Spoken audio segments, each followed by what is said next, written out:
Okay, this will be part 2 of this video.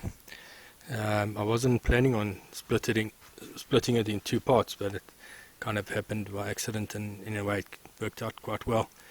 What happened was when I escaped to get out of the full screen mode of this video, my screen recorder escaped as well, so and it came to an end. But it was actually a perfect opportunity just to take a break and just get back, get my thoughts together, make a few adjustments, and then so this will be part 2, and this part I'm gonna just cover the stellarium portion. We're going to get into stellarium and have a look at what Enoch was saying with regards to the movements of the sun and the moon, using stellarium as a means of understanding that. I'm not sure how long this is going to take. I might split it into 3 parts. We'll see how far we get with this. I might do the moon as a separate part altogether, but I'll try and keep it as short as possible, not more than an hour, and if I have to, I'll take a break again. Alright, so I'm going to get into stellarium, and I'm going to reveal to many of you, in fact I don't think there's many people that have come to realize that stellarium is actually based on the flat earth model. All the mathematics and everything is flat earth, and it's just in disguise. And what I want to do today is take the mask, take stellarium's mask off, and show you what's really happening in stellarium, and that it is in fact a flat earth model, and I'm sure you'll recognize it when you see it. So I'm going to start stellarium from scratch, and then I'm going to take the mask off. We'll come back to this document. While I took a break, I just changed the text. I took the opportunity just to change the text colors as well. It makes it a bit easier on the eye. But we'll get back to that now. Let's get stellarium up and running.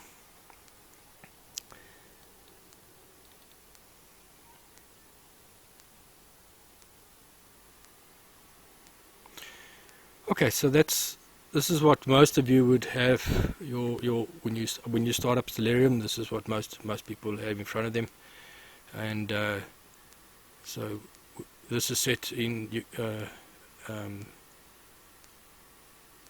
particular view. If we can have a look at we can switch on the time. So this is our ability to control the time and the date, and then we can also select our location. I've got the location set for South Africa, but you can of course set it to anywhere. We'll get back to that now. And then you can change a few things in the settings here. You can have different landscapes. Okay, some of you guys might use, I don't know, that landscape, or I think this one is probably the most common used landscape. Okay, so and then as we run through the hours of the day, so the stars move around, and we can set up for a certain date and time, and we can see exactly where the stars are, and where the sun is in relation to the stars. And then it's got this facility of showing day and night. I've got these atmosphere switched off. Of course, if you switch on the atmosphere, then it changes. It just tries to simulate atmospheric conditions. So in other words, this atmosphere disperses the sunlight, and we don't see the stars in the daytime because of the atmosphere. If there was no atmosphere, we would see the stars all the time. And so this is part of what controls our rising and falling of the sun, and we're going to look into that and see what Enoch says with regards to what the atmosphere does for us. So you can see stellarium models it in that way. So there's the sun coming up and the stars disappear. Okay, so I'm going to now take the mask off stellarium, and so that you can see how to do it, and you can do it yourself. The first thing I'm going to do is I'm just going to switch off the atmosphere, and I'm going to take away the ground. And the rest I'm going to leave. Let's just switch off I'll leave the lines on. I'll switch off the constellation labels, less cluttered. And then I'm going to go to making sure that we've got, this thing must be on stereographic. Some people might have it on perspective, Perspective just keeps your horizon nice and flat when you're moving around. That's the only. Then there's a few other options as well. They're just minor variations in the view, but you want to be on stereographic, okay? And then we want to just switch on and off a couple of things here. We want to switch on the grid, the equatorial grid. Switch on the grid there, and we can leave. I want to switch off the ecliptic because that's just going to create confusion, and the rest can stay.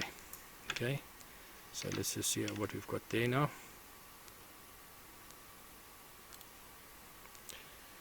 Okay, so there we already started seeing a little bit about starting to recognize the flat earth. And all I've done is switched off the ground and a few things now. What happens when we move the time? Oh, there goes the sun and the stars around in a circle, just like the flat earth model, going around and around in a circle. And so what we'll see here is that the stars, as you zoom out a little bit, you couldn't see the sun there. Let's do that again. So there's the sun going around, and then the moon will be here somewhere. Let's see if we can find the moon going around.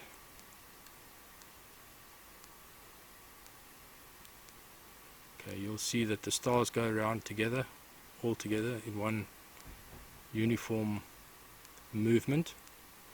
The you won't see it in detail here, but the planets, you'll see if you watch some of the planets. Let's see if we can find, there's Saturn for example. I'm going to switch on Saturn. You'll see Saturn moves different speed. You'll see Saturn, and Jupiter as well, so they move at different rotational speeds to the rest of the stars. You'll see as the time goes by their positions change in relation to the stars, and so does the sun's position change in relation to the stars. If you just mark yourself, let's have a look at between the sun and Mercury, and you'll see that as I play it along, you see the sun will eventually catch up to Mercury as we go along. See, the gap is getting smaller, so in other words, there's a difference in speed between Mercury and the sun. The sun is traveling faster than Mercury, but if we pick a star, we'll find that the star will actually move away from the sun, will actually move faster. The stars move slightly faster than the sun. I just want to see if we can demonstrate that without spending too much time on this, and just so that you can get a feel for that. So I don't know if we're going to see it, but that gap between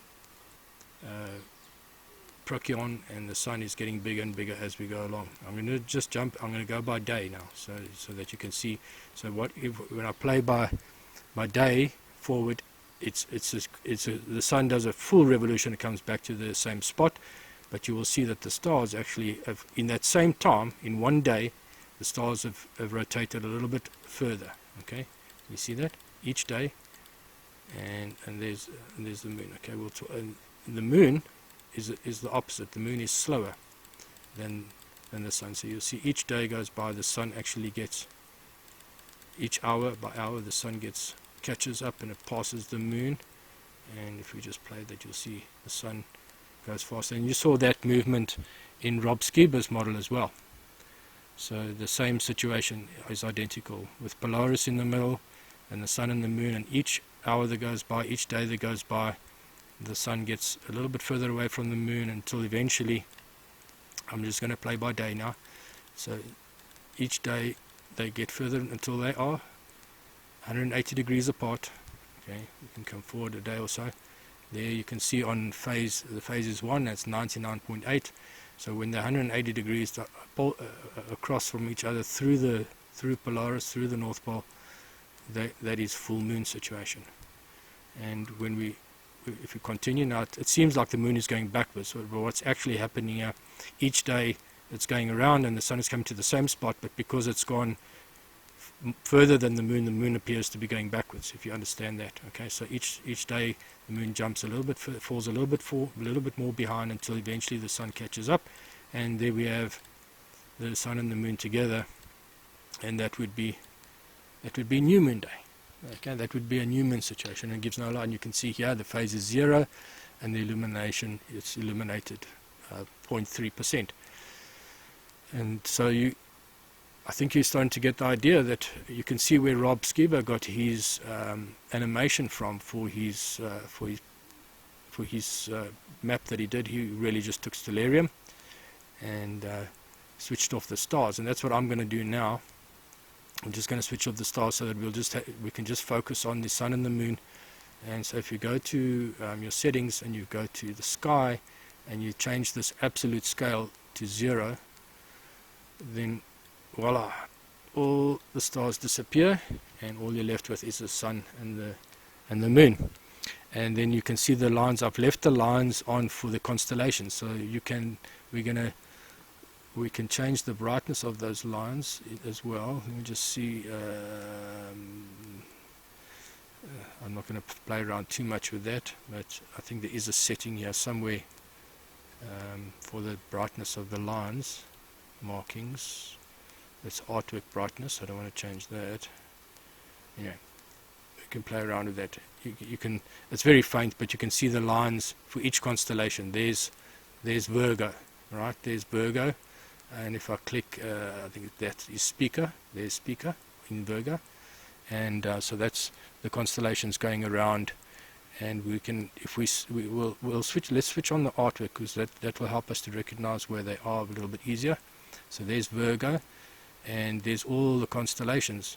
And this is what I believe that Enoch was saying with regards to the windows. Now there's 12 of these constellations are lying on the ecliptic. In other words, the ecliptic is where the sun moves on a year, in a circle on a year relative to the earth. So it moves around in a circle, but you'll see, because we saw earlier, because the sun goes in and out and it goes closer and outwards, there's a relative to the earth, there's an ecliptic.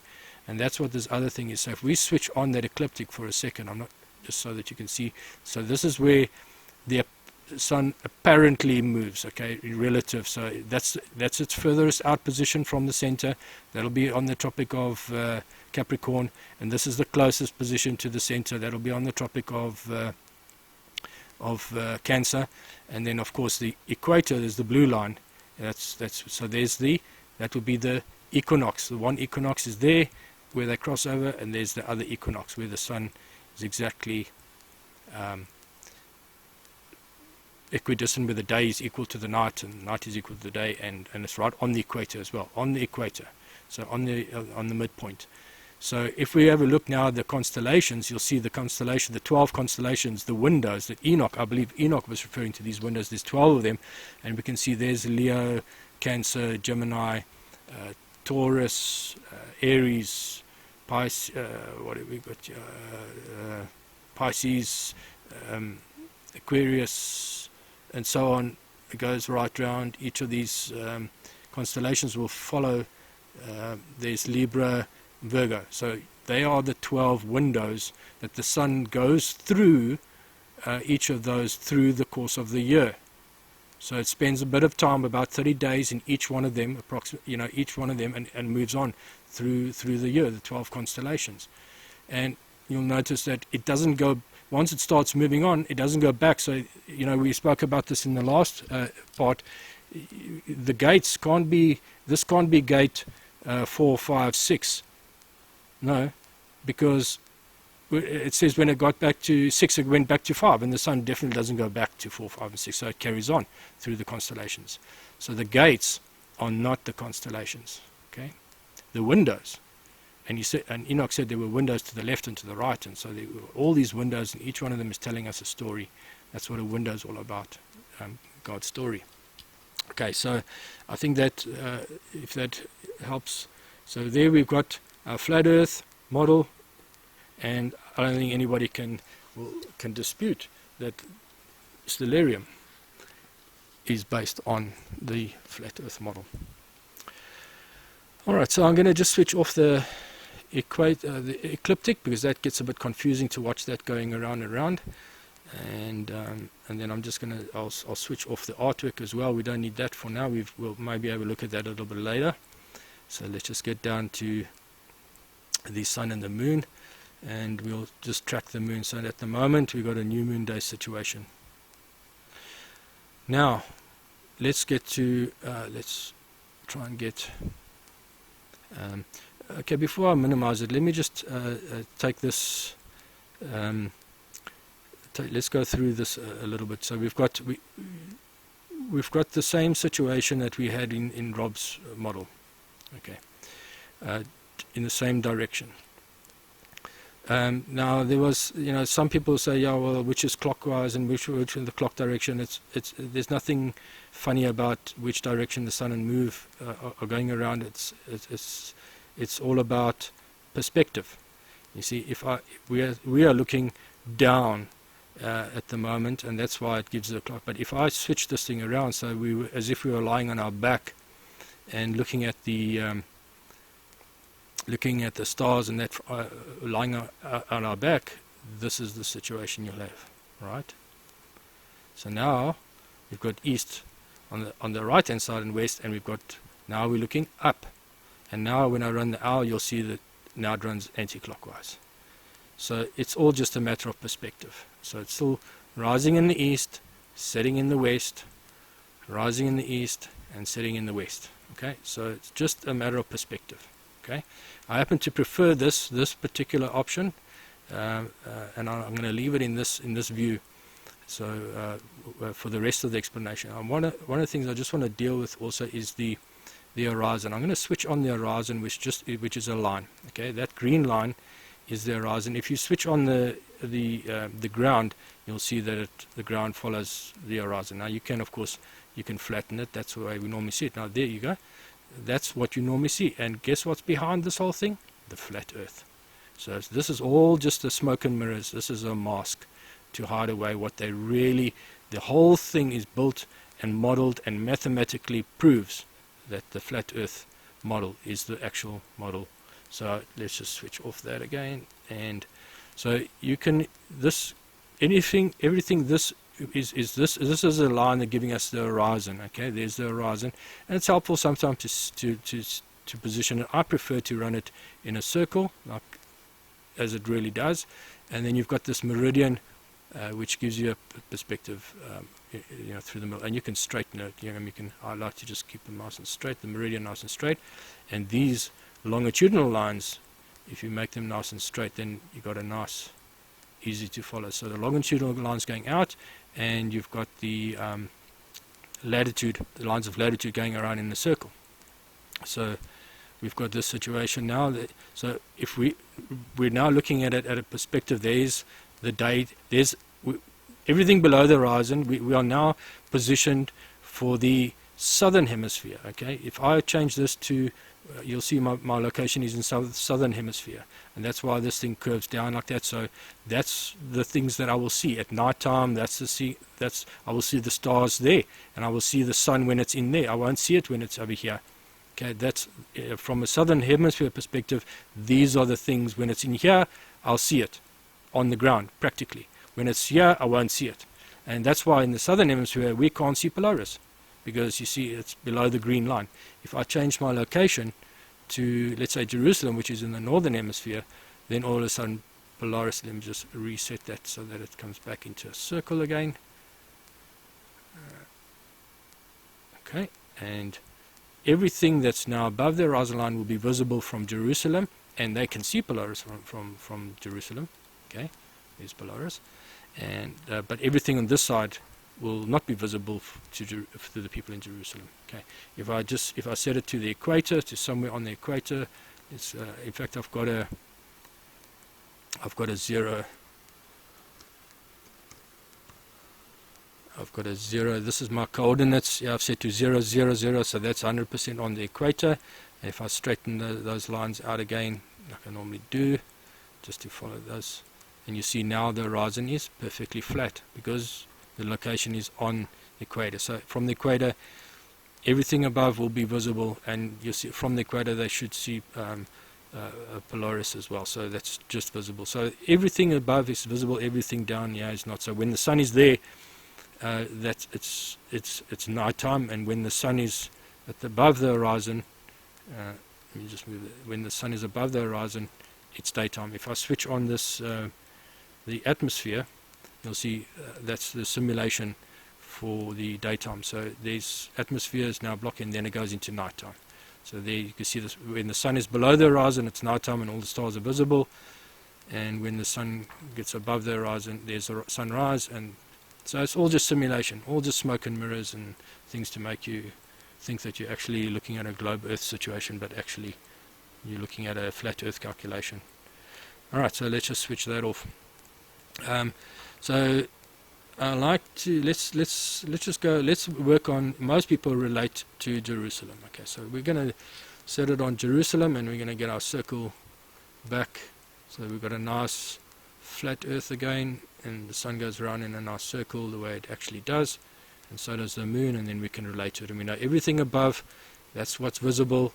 This side is what would not be visible from Jerusalem. Okay, so and then let's just click on the moon. I think we're pretty much set up to go and have a look at what Enoch has to say using stellarium. So I'm going to just take this, let's put that there, and let's bring... Alright, so I'm not going to read this thing verbatim again. My reading is not brilliant in any case. You can read better than I can, and you can go through it again. But there's a couple of things that we just want to go through. And we know that the sun, we know that it rises in the east and it sets in the west. So when we run this thing, where's our timepiece? So when we run the clock, all right, we've got setting in the west and rising in the east, and the same with the moon.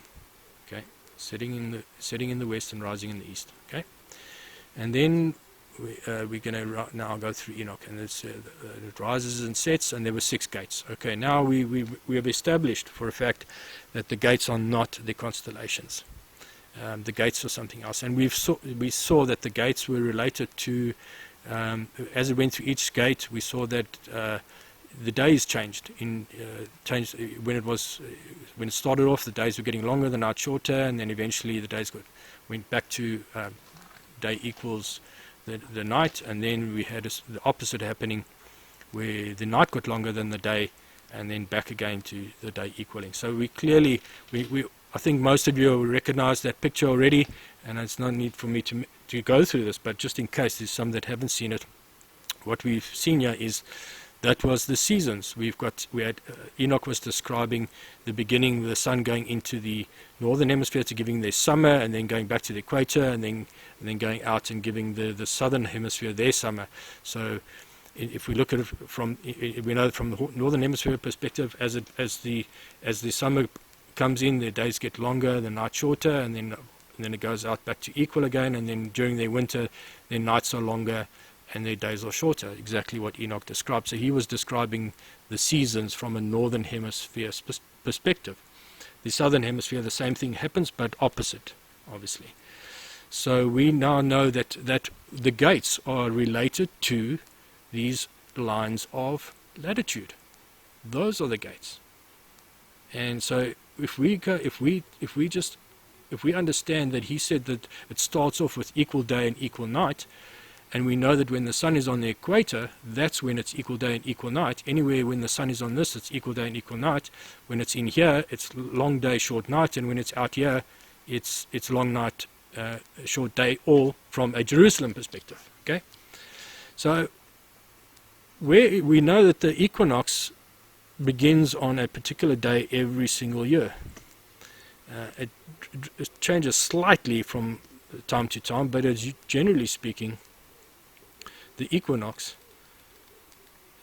is on the 20th of March. Well, twice a year, actually. The 20th of March, and then there's another one in September, I think it is. Let's just go. We can go and have a look.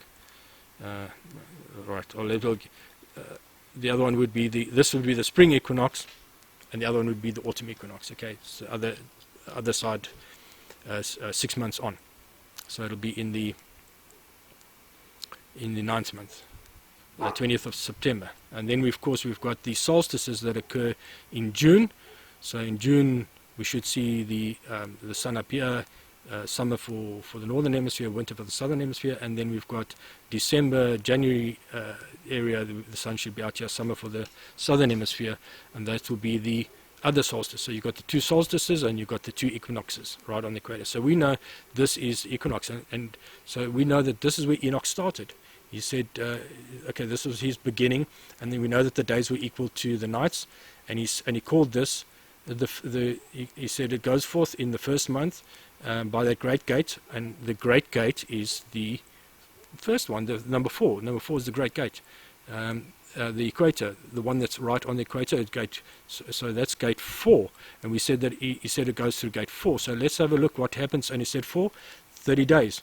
So let's start running this thing, and let's see what happens when we start moving from the equinox, and let's start happening. So there we're going, and this is supposed to be what Enoch said. It goes through gate 4 for 30 days. So I know this is a bit tedious, but I'm going to just take you through the first session of 30 days, and then we'll start going jumping day by day instead of hour by hour. But as you see now, in this situation, you see the sun is pulling away from the moon, and it's staying in that particular track. And let's call that gate 4. I mean, Enoch said the first 30 days it's spent in gate 4. So now we can define exactly where gate 4 is for the first 30 days. We started on the 20th, we're now 10 days in, right? And so we're now going on to 11, and we'll just keep running. I know it's a bit tedious, but we'll just keep going through it. And one of the other things I just want to do, I just want to switch off the lines so you don't get dizzy. So the constellation lines, I'll just switch that off, okay? So it's day 12, 13, yeah, it's day 13 now, and so we're going on we're still in 8-4 for 30 days. So when this gets to the 20th of April, I can't remember, it's March, 31 days, it might be the 19th, but it's just, I'll check that just now. Alright, so but we're still in gate 4, and what starts happening, you can see the sun is moving closer and closer to the next line of latitude, and we're starting to get closer and closer to our 30-day mark. Okay.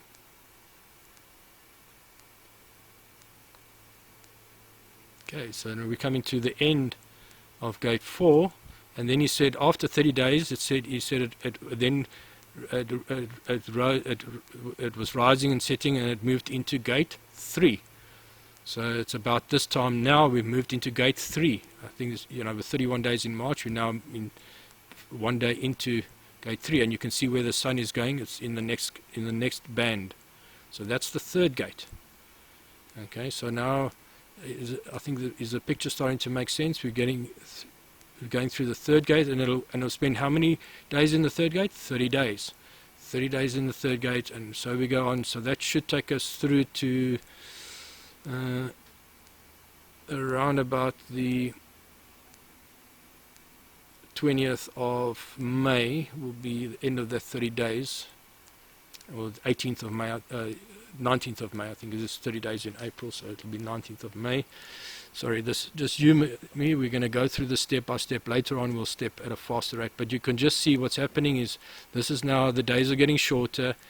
The days are getting longer and the nights are getting shorter. It's becoming summer for the northern hemisphere, and I just want to watch one thing. Every hour that I play, you see how far the sun jumps. One longitudinal line, from one longitudinal line to the next.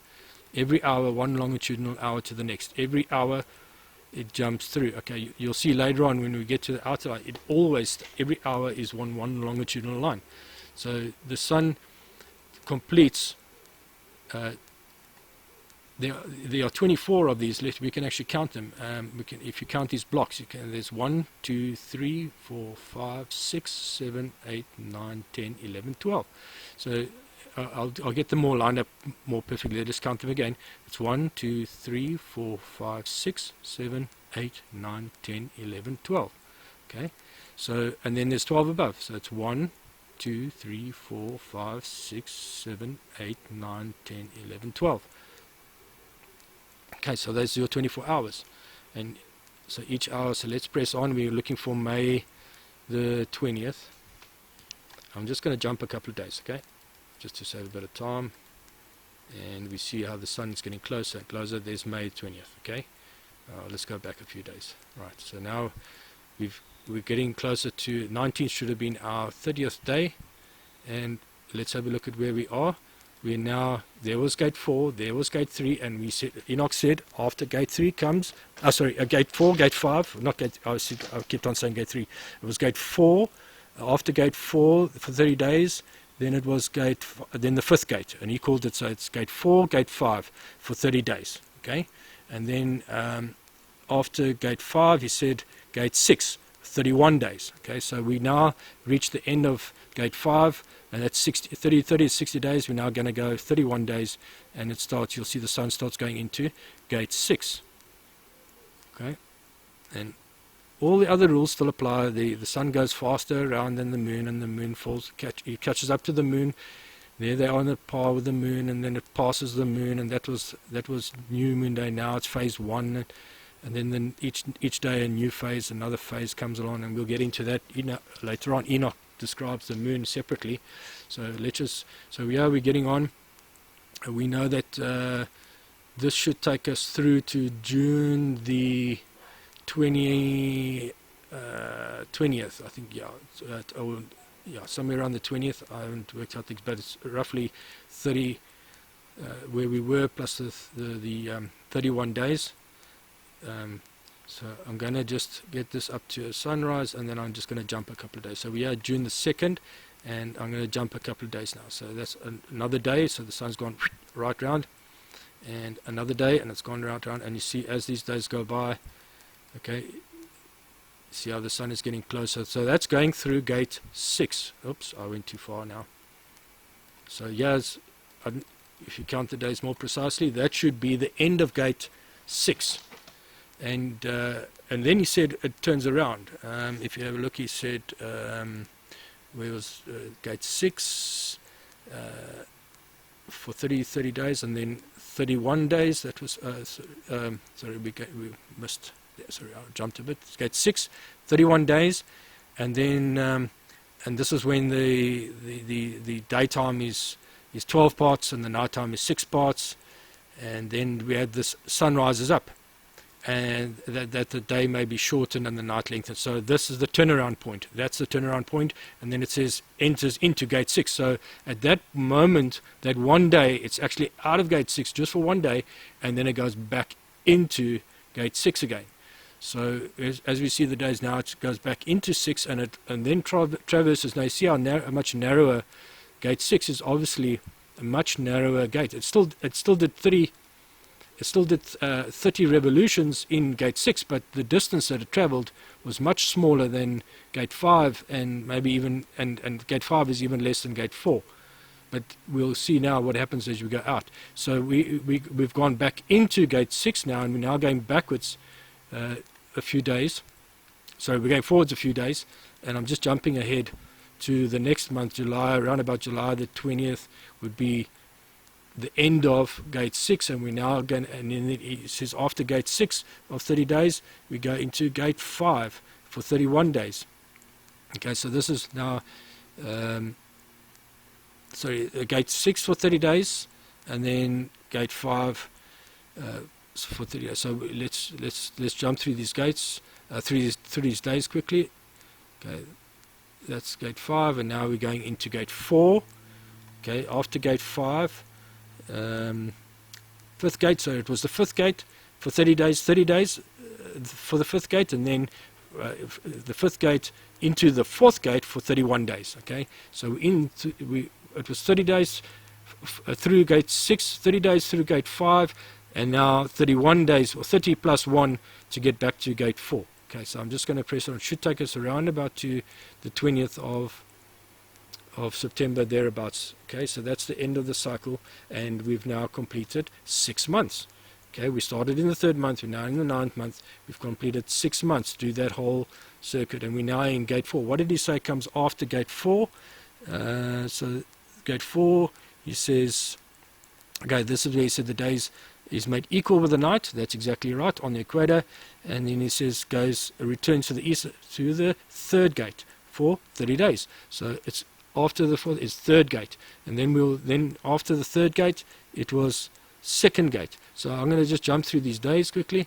You'll see I'm just doing revolutions very quickly. If we could do this very slowly, and we would complete one day, but that will take a very long time. So each day is a revolution round. So we want to go through 30 days, and that will take us to around about the 20th of October. There we've gone through the third gate for 30 days. Okay. Now he says after the 30 days is the second gate for 30 days. So we go to around about the 20th of November. That would be another 30 days. And there we've gone through the third gate.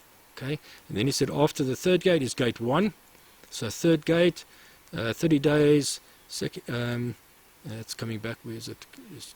Third gate, 30 more mornings. Let me just get. So it was. His descriptions get shorter. So it was fifth gate, fourth gate, third gate, and then we have third gate, second gate. After the second gate, 30 days, second gate. And it goes on to second gate, then first gate. So from the second, it's the first gate, 31 days. So that's where we're at now. So we're now going to go through the first gate, and we're going to take it around about to December the 20th, and we know that December the 20th is 20th, 21st. There is our solstice. That's the solstice now, winter solstice for the northern hemisphere and for the southern hemisphere. So that's where we've now reached the end. The sun starts to turn around, and this is what he says here now. So thus the sun has completed its beginnings, and a second time goes around forth from these beginnings into that gate, into that one. So it's the last, that summer is 1 day out. Remember, it's 30 plus 1 day out, and then the same like it did in the sixth gate, it jumps back into the first gate again, and that's what's happening. And then it goes 30 days. So it was 30 days to get out, 1 day out, and then 30 days back through the same gate again, and then it's 1, 2, 3, and we're back to gate 4 again. So that's what we're going to do now. So we're going to click through to take us around about the 20th of the next month. That would be around about 30 days on, and now we see we're entering into gate 2. We've completed with gate 1. Gate 2 is coming, and we're going through gate 2, then gate 3, and we're just pressing on to complete the year. So let's complete the year. We started on 2020, March the 20th, and now we ended up exactly a year later, and we've completed a full cycle that's described by Enoch. When we get back to the fourth gate, the final gate, second gate, third gate, into 31 through the third gate, so that's what we went to, the third gate, with 31 to 30, and we get to the end. Now the night becomes shortened, the 9 parts, and the night is equal with the day, and the year is now precisely 364 days. So we've completed a full year. So I think there's no question that the gates are these lines of latitude as the sun goes through each of these gates. So we've now got from gate 4 to 5 to 6, back to 5, from 6 to 5 to 4 to 3 to 2 to 1, and then back again through 1, 2, 3, and back, and then that's how we complete a year. And those are the gates. And during that time it will go through the 12 windows, the 12 constellations. Each of them in succession, the 12 constellations will go through in succession, one after the other, to complete the year. All right, I think that pretty much covers the year for Enoch. There's no argument. We know exactly when Enoch started the year, and the next thing we need to just look at is his next section to understand this picture fully. I'm just going to go back to the beginning of 2020, the March. So we've gone back to the equinox starting off point. It's just easier to relate to. And we're now going to look at we finished with the sun, And there was a couple of things we just needed to, let's just go through some of those words. We needed to understand what the words are. We now understand what the gates are. Okay, the gates, we know what they are. We know what the windows are. We know the orb is the disc, or whether you want it to be a disc or whether you want it to be a ball, doesn't really matter. I believe it is a disc. And then what is this chariots? It's chariots where it ascends, the winds blow. That's a very important thing. The chariots. This is, so in other words, this is where the sun moves through a chariot and where the winds blow. Well, that sounds like atmosphere to me. The chariot is the atmosphere. The chariot is the thing that caused the ascending and the descending. You see, people always argue this thing. Well, how in the flat Earth do you have a sunrise and a sunset if it's really on if the sun is going around in a circle? How come we see it going up and down? You know, at sunrise it's going up, and sunset it's going down, and that has been clearly demonstrated. Rob Skiba did some fantastic videos on that.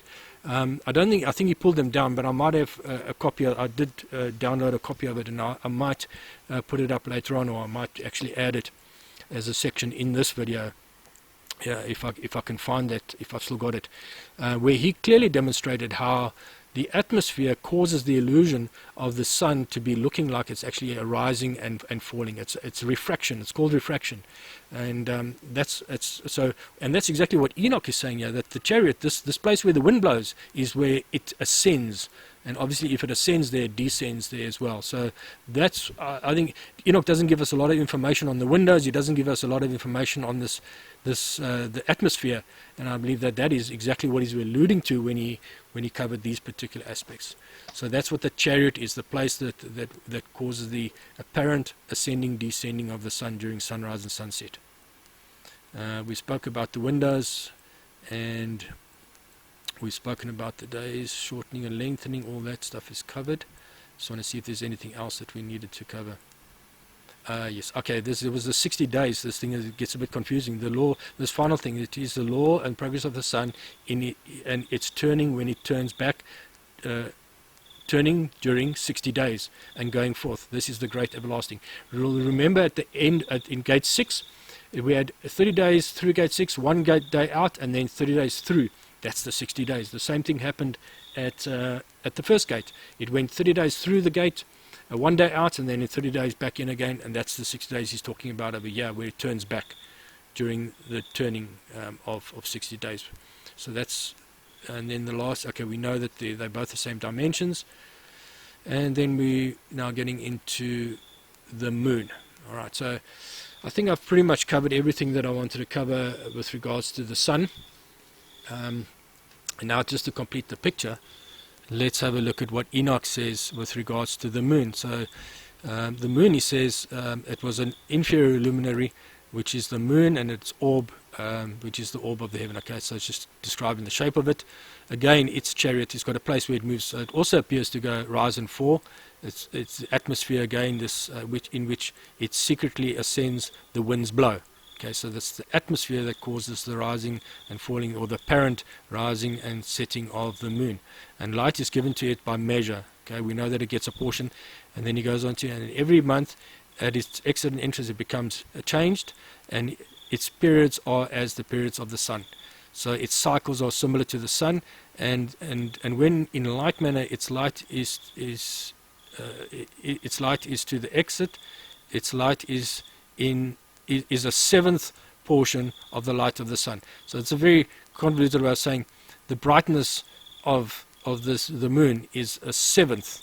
When it's full moon, it's a seventh portion of the brightness of the sun. Okay, you can go read that in your own time and spend some time on that, but that's exactly what that means there. And thus it rises, and as it commences, at its commencement towards the east, goes forth for 30 days.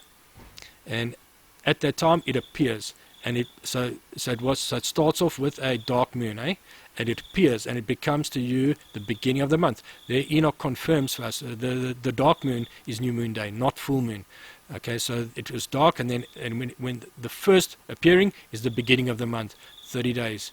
It is with the sun in the gate from which the sun goes forth. So they depart from the same place, the same gate. So in other words, gate, we should be seeing it departing from this gate. Now there's another word that comes up that he says, okay, he's describing it from gate 4, but you'll see that it also starts with the sun from other gates as well, the stations, and we'll get to that now. Okay, so this is the wording that is used by Enoch to describe is actually quite difficult to understand. But I'm going to work through it, and then I'll try and explain it to you. So half of it is in extent 7 portions, 1/2. So in other words, I say the first half is 7 portion, and the whole of its orb is void of light, except a 7th portion out of the 14 portions of light. So there's a total of 14 portions. Half of it is 7, the other half is another 7, giving a total of 14 portions.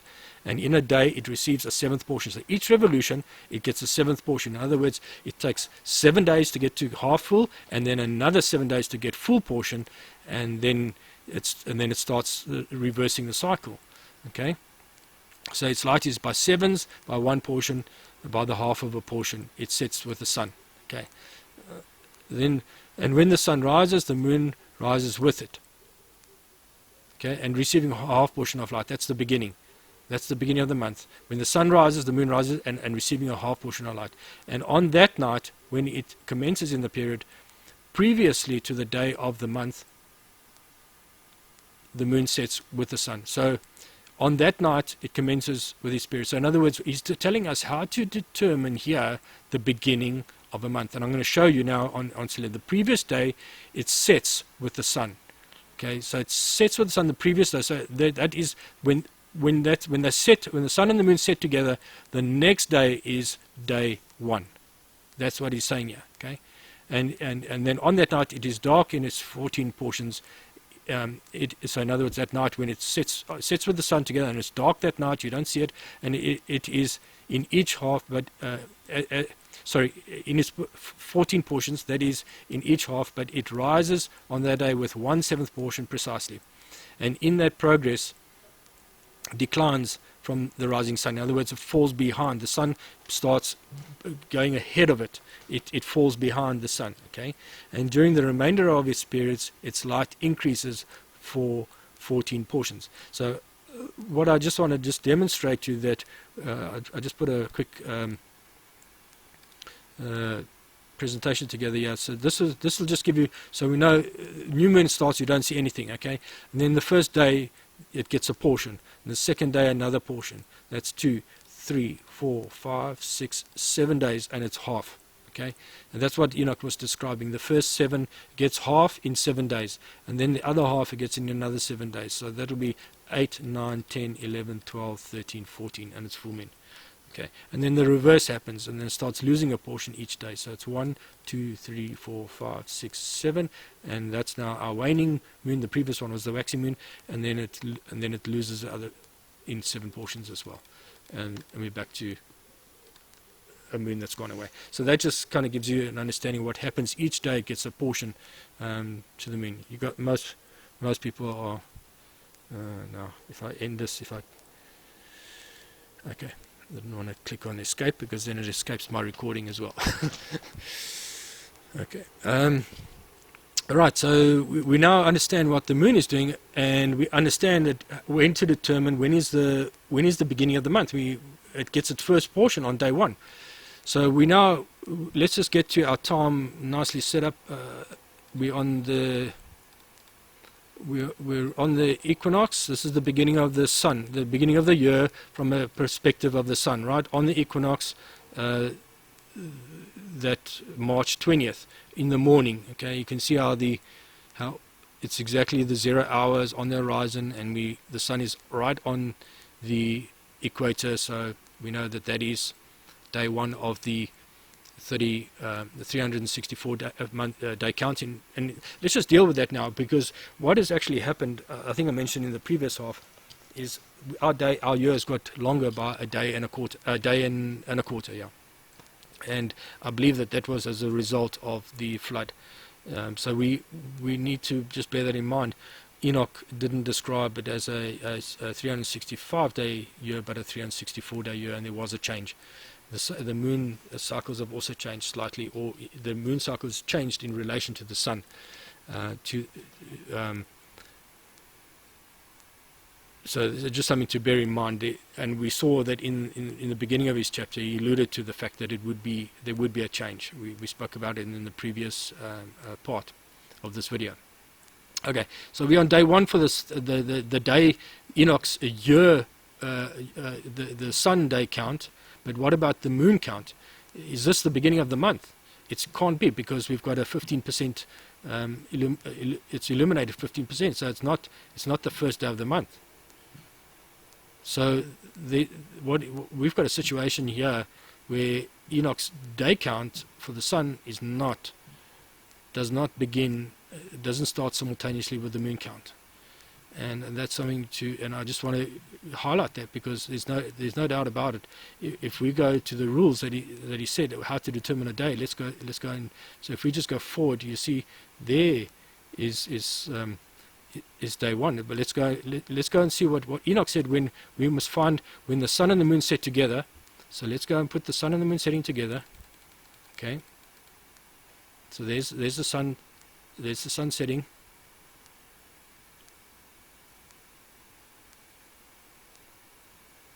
Okay. Right, there they're sitting together. You can't get it wrong. If you go one day back, one go forward, it's too far back. One day forward, there's only one day to pick. Okay, it's fairly straightforward. So there they're sitting together. Okay, and now we're going to just take that's at the setting. So he said that after this day, here's day 1. Okay, so here's day 1, 25th of March 2020 was day 1 of this particular month. But is this the beginning of the year? Well, not necessarily. This is the beginning of a month. We need to find out if it's the beginning of the year, and I'll deal with that later. But what we can see is it's 5 days different from day 1 for the sun, for the day count, or the sun. So the day count for the sun is 5 days prior or earlier than the day count for the moon. And it's just something you need to bear in mind. There was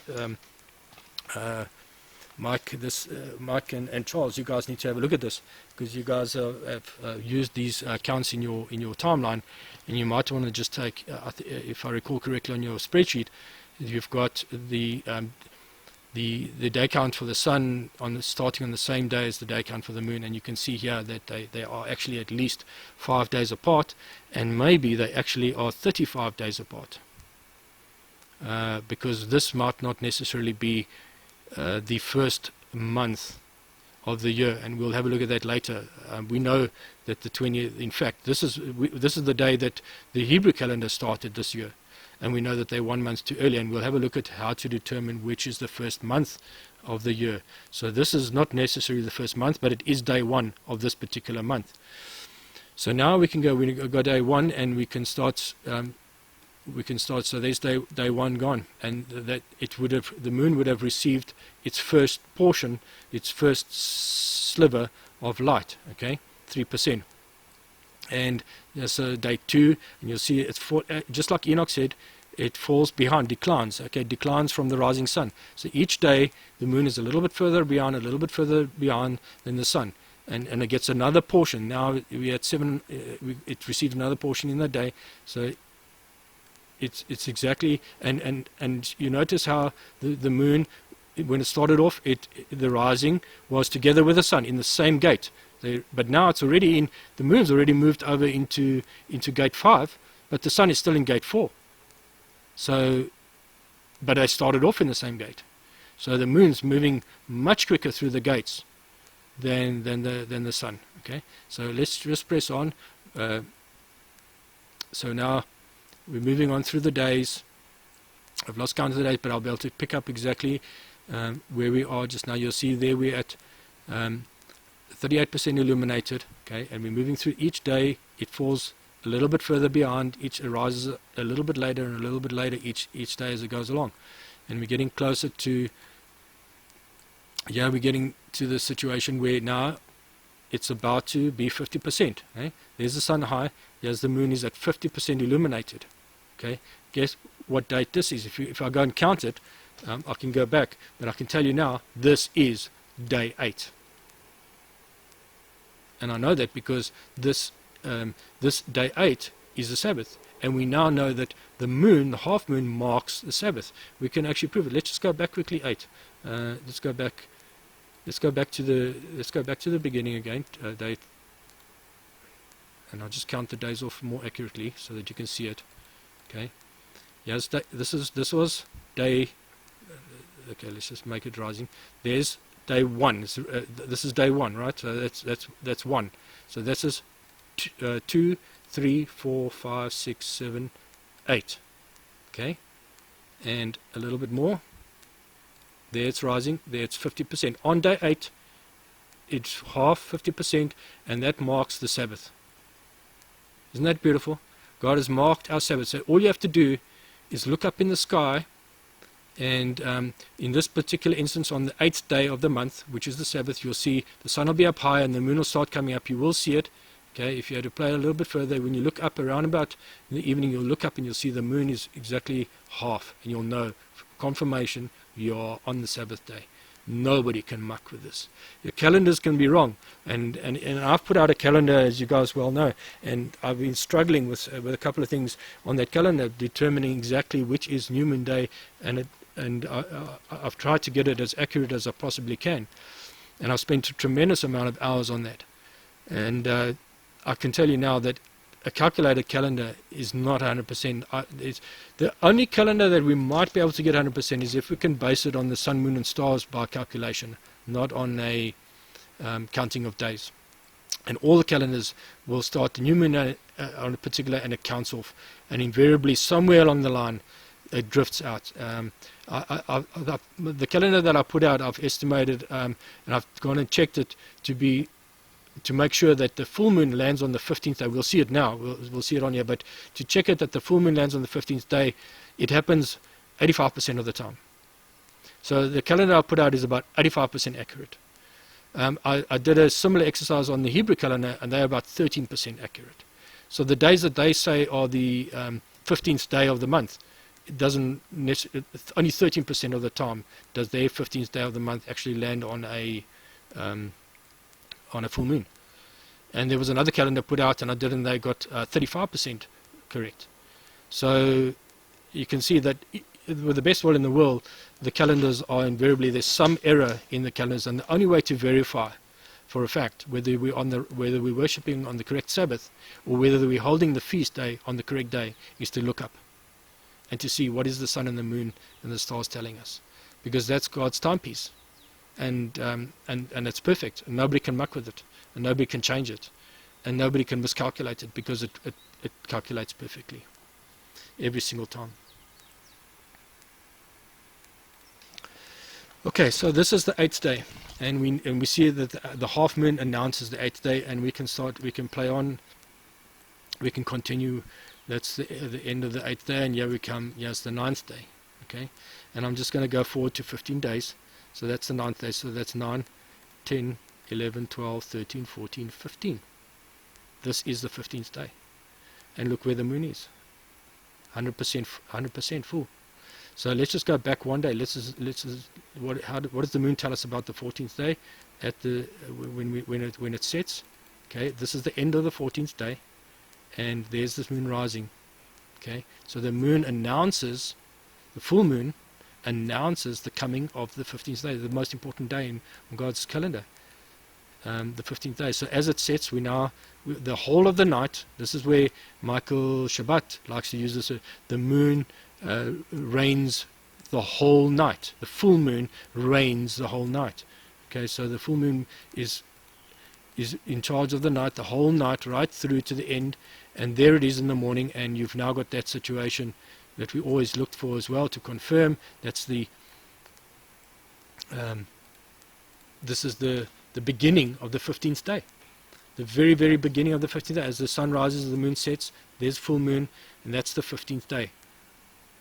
And it was announced a day beforehand. We had the whole night announcement, and the beginning of the day comes, and we're now on the 15th day, the day that is the 15th day, the Sabbath, the second Sabbath.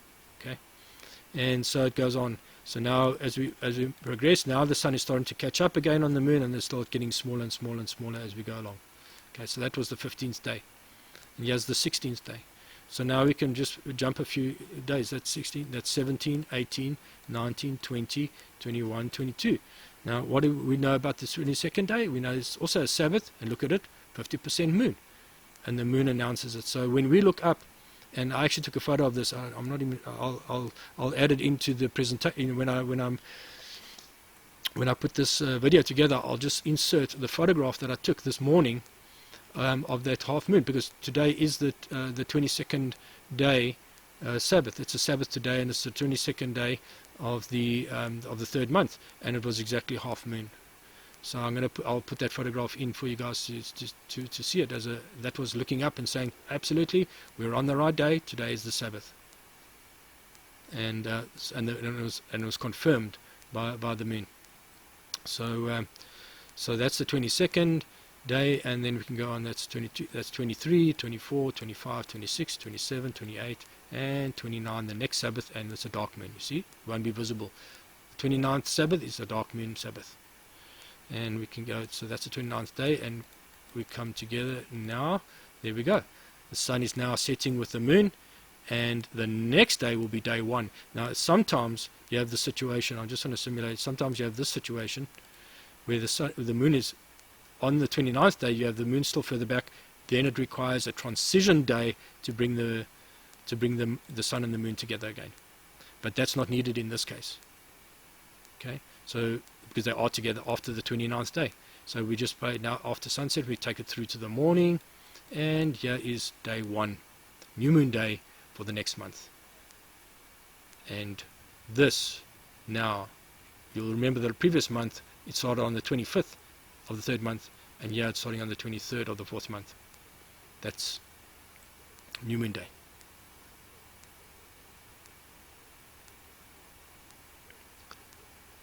So I think that pretty much covers what Enoch was explaining, and everything that he explained in there. I just want to see if there's a couple of things here. He said, he went on, he said, when I saw the other progress and regulations which he affected in the law of the moon, the progress of the moon and everything related to them, Uriel showed me the holy angel who conducted all of them all. He says, their stations I wrote down as he showed them to me. I wrote down their months as they occur, and the appearance of their light in it. It was complete in 15 days. So the light was completed in 15 days. On the 15th day, it's complete on the 15th day. And in each of its 2/7 portions, it is complete, all its light in the rising and setting. And on stated months, it changes its settings. Now, settings here is related to stations, I believe. On its stated months, it takes its progress through each gate. Now, this is what he's saying to us, is that each of these stations or settings, so in this particular, you remember the first month that we did, the sun rose in gate 4. Well, this is the next month, and now the sun and the moon are rising in gate 5.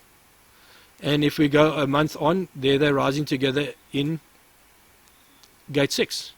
And those are the stations. So these are the stations. So each month it starts in its own station, and then so you get a slight difference because of the difference in the speed of the sun and the moon. But we could just bring them back together. That would be the rising in that in gate 6. So that's the next station, and next month then it starts moving out again. Okay, each month. So it does two stations in that gate 6, one for the entry and one for the exit. And here we are. They'll rise together again in gate 5, the next station, and so it goes on the next month. There's always a few days difference because we know it's not exactly 30 days for the cycle. So they're rising together in the 4th gate, and so it goes on. Next gate, and the next gate, and the next gate. Each station through the year until you get back to a full year complete, and the next month starts. So I think we've pretty much covered most of Enoch. There's a couple of things there, so we know what the stations are and the settings. That's what he was talking about there. There's a couple of other things that are in the translation. I'll try and make this document available. I'll post it on the forum because there's a couple of things that they've inserted here. The translator, they inserted there's 2 gates, but it's not 2 gates. It's two days. The moon sets with the sun. So in 2 days the moon sets with the sun in those 2 gates which are in the midst. So in the 3rd and the 4th. So it's really just saying it spends 2 days. If we go back to the beginning of the month, let's just go back to beginning of a month. We know it's the 25th, and we know that it's taking, so we should get 2 days where that's day 1 in gate 4, day 2 in gate 4. The next rising, boom, it's in gate 3. It spends 2 days with the sun in gate 4. That's what this is all about. It's not 2 gates, it's 2 days the moon sets with the sun. Okay, and in those 2 gates, and this happens in the 4th and in the 3rd gate, 4th and 3rd. So that's 4th gate, and then later on again in the 3rd gate. Okay, you can read, and then it says from the 3rd gate it goes forth. No, it doesn't. That's the italics is what they inserted. I don't believe it should be there. It just creates confusion. So it goes for 7 days and makes its circuit. So after this, it goes for 7 days and then makes its circuit. It becomes a half, and then another 7 days, and then it's full, and that's what he's really describing here. And so I've just tried to correct what I believe the translators put in place that creates confusion. They inserted here returns in the 7 days to the 3rd gate. I don't believe that's all in italics. That they shouldn't have inserted. It creates confusion. So it enters in 8 days into the 6th gate. So in 8 days from here it enters into the 6th gate, and then it exits from there. So then the sun proceeds into the 4th gate, and the moon goes forth for 7 days until it passes not from but over the 5th gate. So it goes over these gates. So there's a couple of things there that are just minor words that you just change one word and it changes the meaning of the sentence. And then we've got the stations again. So I think that pretty much covers it. I think if you read in your own time, you read through these. The moon is not given a lot of detail. You can see that's for the moon. It's what's it? 10 little verses, and that's the whole explanation. No, it's more. Sorry, there's an extra chapter as well for the moon. So it's not still, by comparison to the sun, it was much less. But I think that explanation, I think, fits perfectly. We understand now we've got a day count for the sun, we've got a day count for the moon, and they don't start at the same place. They start at 2 different places. They're out of sync by at least 5 days. And the beginning, now we need to deal with the beginning of the year. So to determine the beginning of the year, we need the sun, moon, and the stars. Sorry, that's my dog barking at the dog next door, and he's decided all of a sudden that's a lot of fun. So yeah, get a lot. You're going to get it all, warts and all, in this recording. I'm not going to start this recording again. We're into an hour, and I think we're about there. So I'm just going to start wrapping up, but there's 1 or 2 little things that loose ends that I just want to tie up with regards to the phases. We've covered most of them. Yes, the beginning of the year. How do we determine the beginning of the year? Well, Alan shared in his video, one of his videos, how we looked at the sun rising, at least the moon rising in Virgo. And so I'm going to switch on the constellations again, so that we can just see that and try and understand. We know that we said that the full moon must be rising in Virgo. There's Virgo there. So for the full moon to be rising at then the sun must be setting. So let's just get it to the 15th day situation. So I'm just going to take it out. We know that that's a full moon situation there, and let's take it around to a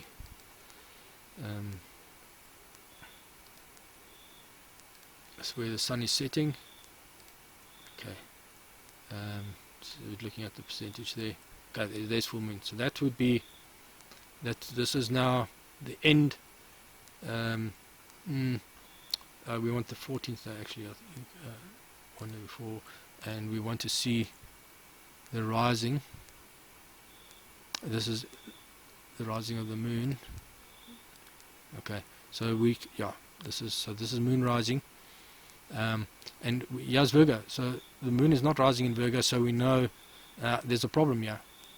The 3rd month, or March of 2020, was not the beginning of the year, because the moon should be here. So if we go to April, voila, the full moon is now going to be rising with Virgo. Okay, there's the full moon, there's Virgo. I'll switch on the artwork so you can see there's Virgo, and it's rising. Full moon is rising with Virgo, so we know that that is, and we know that the sun, in the beginning of the year, the sun is always opposite, 180 degrees opposite Virgo, and that's the way we confirm that absolutely. The Hebrew calendar is 1 month too far. Started 1 month too early. They started before Virgo was rising the moon. So that's the one test. But I believe I've spent a lot of time on this thing, and I believe there's a more accurate test. And in reading up some of the write-ups on that other guys have done, there is enough historical record to show that our forefathers, our church forefathers, they made sure that the sun was rising in Aries. And so when I looked at that, actually is a much easier way to determine the beginning of the year. We know what the beginning of the month is, but how do we test for the beginning of the year with Aries? And I believe that this is actually the right way to determine. So what Eleanor showed with regards to the moon rising in Virgo is 100% correct. It's just you've got to remember that this is the 15th day, and then you've got to go back 15 days to get to the beginning of the month, so that you don't, so that you've got the beginning of the month. So that would be the beginning of the month there. Okay, so just something to bear in mind. But if we use Aries as a test, we might actually see that this is it might be a little bit more accurate. So what happens? We know that what the rule is it says that the sun. Well, first of all, the beginning of the month is when the moon is setting with according to Enoch as well, when the moon and the sun are setting together. Then the next day is day 1. Okay, so that's the first rule. So that we're in line there. But where is Aries? There's Aries over there. There's Aries there. So we can know that this, although this is we know this is the moment before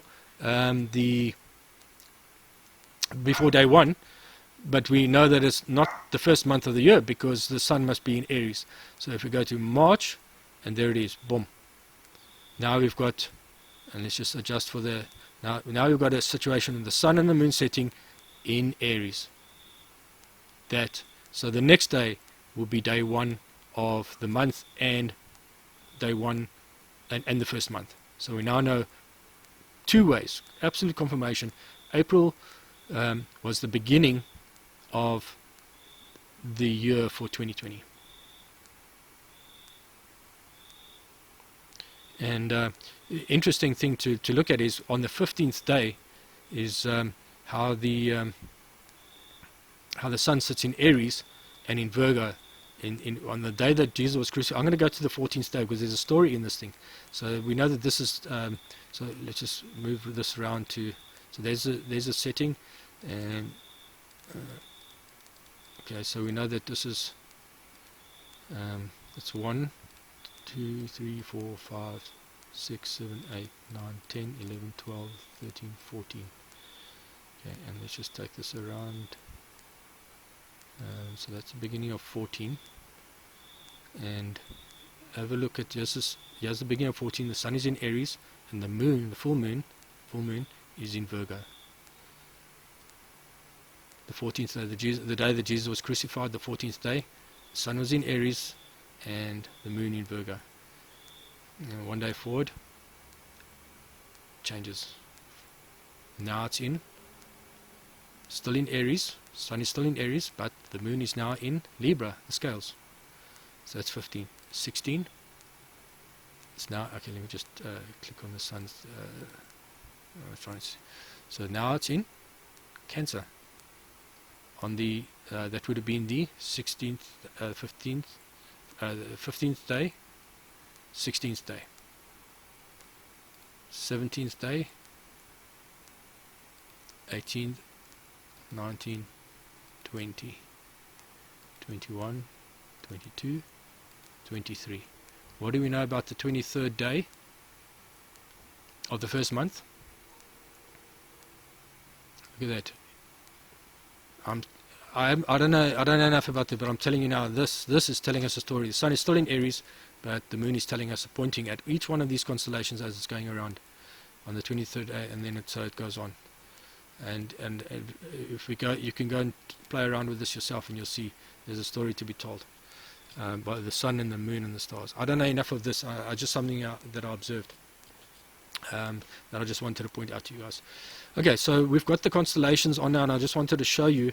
I need to deal with. We've dealt with the beginning of the year. I just want to deal with now, what happens now with these constellations, and it spends a month in each of the constellations. Okay, so let's just go to the beginning of the year again, 3/20, and I'm going to leave it. There's a sunrise. So forget about the moon for now. Let's just watch the sun. So the stars, the constellation. Okay, that's the stars. The stars are all rotating together at the same speed. Okay, they're moving at the same speed together in one unison lot. The only exceptions are the moving stars, the Mars, Venus, Jupiter. Those are the moving stars. Some people call it planets. I believe that they're actually moving stars. Okay, they move at their own speed and their own rotational speed. Just like the sun has a certain rotational speed, the moon has a certain rotational speed. Each one of the other moving stars have their rotational speed, and the stars themselves have a rotational speed. And we know that generally speaking, the stars are moving together with the sun. You see? Can you see how the sun moves together with all the stars, the constellations? But there is the stars move ahead. If you watch this thing going around, you see the sun falls behind. I'm just going to run it through. I'm going to run it by day so you can see it much more easily. So I'm going to jump one day. You see how the sun? So it's done one revolution, but the stars went a little bit further each day. So the stars are actually turning faster. They're actually doing just like the sun goes faster than the moon. So the stars go faster than the sun. The sun falls behind the stars, just like the moon falls behind the sun. And so what happens here is each day about 1 degree. So we know that one full rotation is 360 degrees, and we know that the sun for a full year, the sun does 365 revolutions, but the stars do 366 revolutions in that same time period. So that one extra revolution is shared over the entire year, and that's why. So you got one extra revolution that the stars are doing, split over a year. That's 360 degrees split over a year. That's about a degree, just a little bit over a degree per day. That they move each day. The stars move 1 degree further away. And now what happens is you see how there the sun is going through the constellation. There's going through Leo. Then it'll spend 30 days going through. You can watch the days here at the bottom as well. You'll spend about 30 days going through each of the constellations. There it's going through Libra for 30 days, and then it's going through Cancer for 30 days, and so it goes. There's Sagittarius for 30 days, and so the sun goes through each of its constellations in sequence, one after the other. There it's going through Aquarius for its 30 days, and then Pisces for 30 days, and then it's coming up into Aries for its 30-day period, and there you got, and so it goes on to make a full year. Okay. There's going through Taurus, Gemini, and Cancer, and yeah, we're back. We started off with Leo, and we're back at Leo again. So that's a full year that we've now gone around, where the sun has spent 30 days in each of the constellations going around in the period of a year. Okay. You can play around with Stellarium, and you can verify that for yourself. So I think that pretty much covers it. I think there's anything else. There was one other interesting thing I just wanted to share with you guys, and then I'm going to close off. I'm going to go back to this year, and I want to show you something here. I'm going to go to 21, and oops, not 21 there. June 21. We know what happened on June 21. Let me just switch off the constellations and the artwork and that. Okay, because this is very interesting. We all know. Just get rid of that thing here. We know there's the what happened on June the 21st this year. That was the Ring of Fire. That was the eclipse that happened on that day. So there we can see the eclipse. We can just shift it up maybe a few hours. It happened about in the morning, around about this time. It was full, just after sunrise. Everybody could see it. Everybody that could see it saw it just after sunrise. And this is Jerusalem time. So around about this time there, it's full eclipse. Okay, so around about that time. And so I was playing around with this, and I thought, well, when else did that happen? When did this last happen? So I started going through the years backwards, and so we'll flick through the years. There's 1, 2, 3, 4, 5, 6, and just flicking through the years, you can see there's the moon. It jumps around each year. So it ends on that day. Okay, the 21st of June. Each year it ended up in a different place, which is quite normal, and so it goes on until there's the next event. So yeah, okay, it was slightly different later in the day, okay, but there it is. Sun and Moon constellation. Probably I haven't even checked it, but look at it. 2001, 21 June. Sun and Moon together, 19 years ago. So I said, okay, well, let's have a look. When was the one before that? So let's go through, so look and see if we can find the next one, the one that occurred before that. There. 1982, 21 June. 19 years before that. Okay, so let's have a look. When was the one that occurred before that?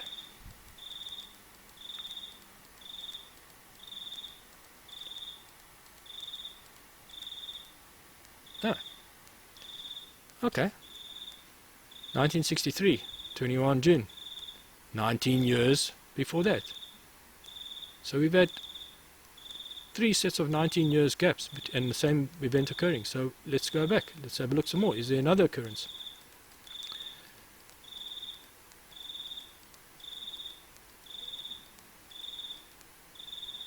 Okay. This one is a little bit less obvious. Let me just, because it's not as visible, but it's there. I'm just going to put the cursor on the moon. There. And it was a slightly different time, same date, probably a bit earlier. There. Okay. It happened more for the southern hemisphere than for the northern hemisphere. But so it happened on the 20th of the 6th, 1944. Same thing. And if we go back another 19 years to 1925, you can see there's no other occurrences, and there it is. Same thing happened again. This time it was a bit later.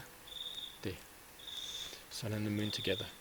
19 years, that's, I think, what is it? It's 1, 2, 3, about 5 times that this has happened, with 19-year intervals on every single one of them. So then I thought, well, what happened on these dates? And when I went back, and you can go and have a look in history for each of these dates in 1925, if I remember correctly, I think this was when Hitler published his Mein Kampf, his, I think I've got them open here somewhere. Let me just see if I've got the, I think I'll put them over here. Hitler published his volume, Mein Kampf. That was 1925. Whoops, not that way.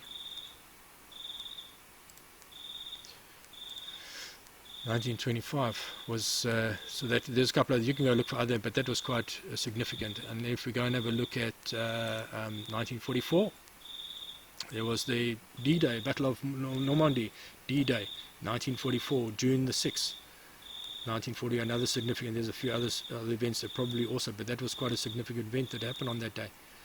And if we go and look at the next one, 63, there's a couple of things that happened here in 63. Okay, just to show you that that is 1963.